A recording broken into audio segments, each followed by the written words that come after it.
Out with the old, in with the new. It's a phrase we've heard our whole lives, whether it's talking about a new wardrobe, significant other, or even the promise of a brand new year.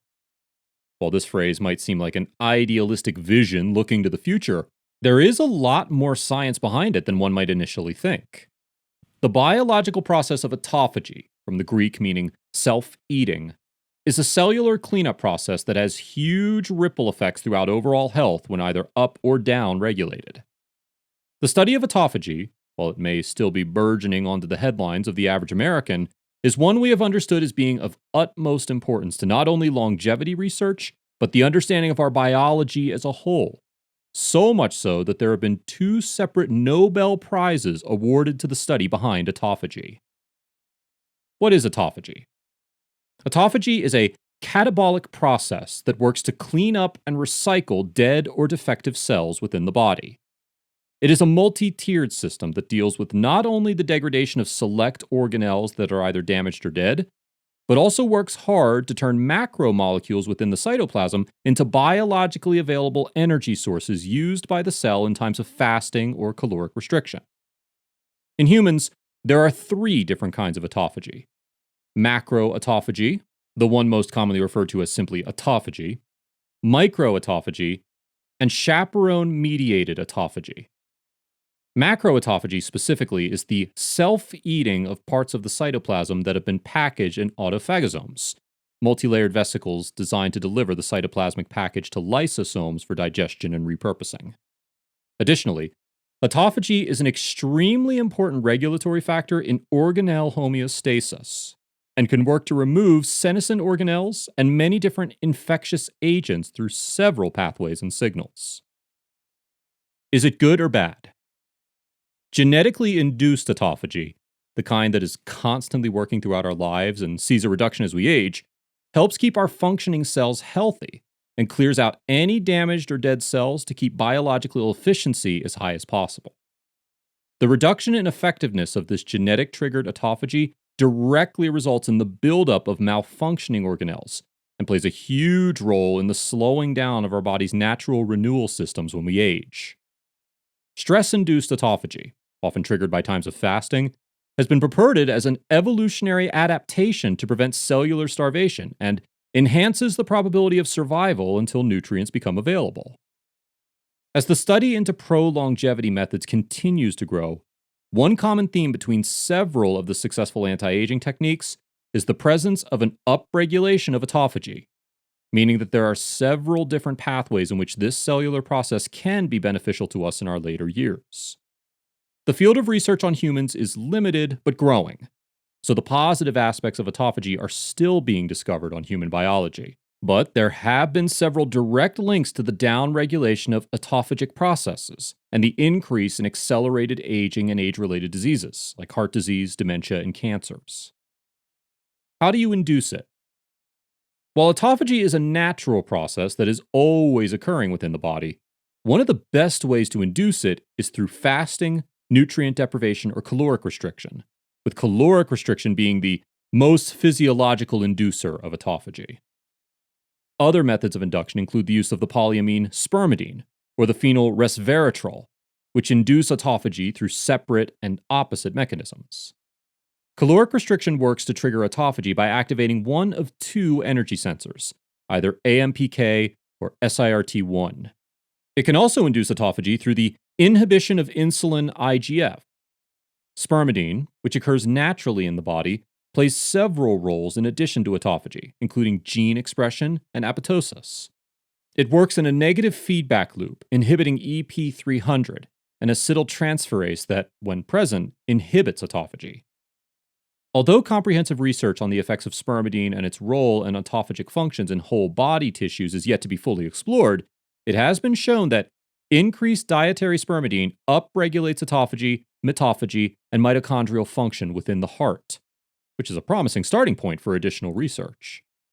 As far as exogenous inducers of autophagy are concerned, it has yet to be demonstrated, but stands to reason that a diet rich in spermidine or other pro-autophagic components would not only help encourage the process of autophagy within the body, but also lead to extended good health. Benefits of autophagy. Does it help fight cancer? Autophagy and its role in cancer is a bit of a conundrum. On the one hand, it's been demonstrated to be an effective tumor suppressor in some cases, but in the other, there has been a link to the unchecked process of cell renewal and the increased incidence of cancer.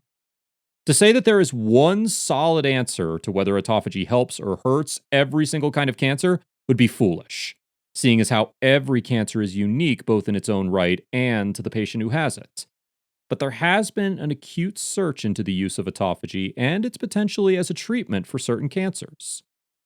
There are certain proteins that are required for the induction of autophagy, like Bestolin 1, that also act as a haploid-sufficient tumor suppressor to both help with tumor suppression but also play a role in the avoidance of malignant transformations.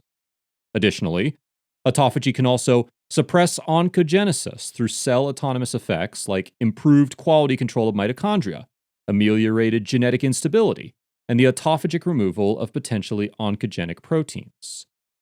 This means that, yes, autophagy definitely moves the needle when it comes to certain types of cancers. And the presence of autophagy in the cells itself acts not only as a counterweight against the formation of tumors, but can also act as the first line of defense against the growth of potentially malignant tumors. What does it do for your body? Outside of the already listed benefits autophagy can have within your body, it can help reduce the levels of misfolded proteins, called proteinopathies, associated with different neurodegenerative diseases like Parkinson's, Alzheimer's, and Huntington's disease. It also helps monitor the quality of mitochondria within cells and clear out any malfunctioning or dying organelles that may be releasing oxidative agents in a process called mitophagy to better increase cellular efficiency. In addition, autophagy can be used as a valuable means to help reduce unneeded apoptosis and necrosis in postmitotic cells, meaning that after cells go through mitosis, certain organelles can be either damaged or completely ruined, and without a targeted cleanup system, this can lead to unnecessary cell death. Autophagy can intervene, targeting the organelles that need to be removed while leaving the normally functioning organelles and the cell itself unharmed. Furthermore, autophagy has been shown to have positive effects in the preconditioning of the brain and heart to withstand episodes of ischemia, helping to prevent future strokes and infarctions. In the same token, autophagy biology can also help defend against infections by recognizing the foreign matter within the autophagosome and building immunity from there, while also reducing the inflammation that can go along with the immune response. Autophagy, specifically mitophagy, is demonstrated as being one of the few effective treatments to battle the loss of muscle tone and function in age, called sarcopenia. This degenerative loss of skeletal muscle mass and strength is often the foremost cause of dependence for older adults and the elderly, and is associated with the accumulation of dysfunctional mitochondria within the muscle cells. This accumulation prevents the muscle from growing and adapting, and eventually leads to the atrophy of the muscle. Can autophagy heal? While it may not be able to stitch up a flesh wound right before our eyes, there is significant research that shows autophagy's beneficiality in the cellular healing process. Outside of its innate role to clear out damaged organelles to help create space for the production of new ones, the downregulation of autophagy triggers both stress-responsive and pro-inflammatory transcription factors that subsequently result in favorable conditions for inflammation and prolonged tissue injury. In the mitochondria, mitophagy plays an essential role in the recovery of acutely damaged cells that might otherwise undergo apoptosis or necrosis, saving energy and helping to streamline the body's efficiency. Autophagy also helps clear out senescent cells, or cells that have stopped dividing.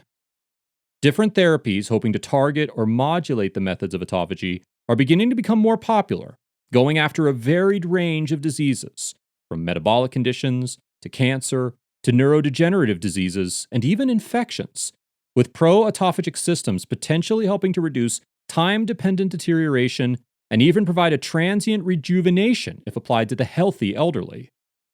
This means that now, no matter how well someone is aged or how much wear and tear they've faced, the promise of autophagy therapy could mean a longer health span and lifespan, and allow them to make the most of the rest of their life.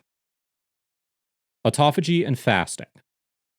As explained above, autophagy is a process that can be both genetically stimulated, as it happens naturally in everyone's body, or it can be stimulated through stress, often periods of fasting, starvation, and caloric restriction.